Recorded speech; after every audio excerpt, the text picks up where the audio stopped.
সুপ্ৰভাত। আশা কৰিম আজিৰ দিনটো আপোনাৰ ভালে যাব। কিন্তু এটা কথা এইখিনিতে কওঁ, আপুনিও জীৱনত ভাগি পৰিছে নেকি?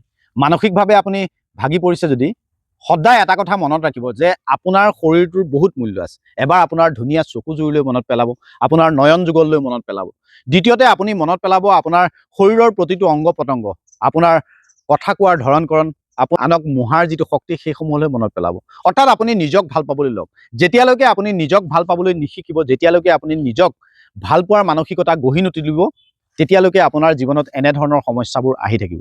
যদি আপুনি সেই সকলো বেয়া চিন্তাৰ পৰা, সকলো অহিত চিন্তাৰ পৰা, সকলো চূড়ান্ত সিদ্ধান্তৰ পৰা বাচি থাকিব বিচাৰে, তেতিয়াহ'লে একমাত্ৰ কেৱল নিজক আৰু নিজক ভাল পাবলৈ শিকক।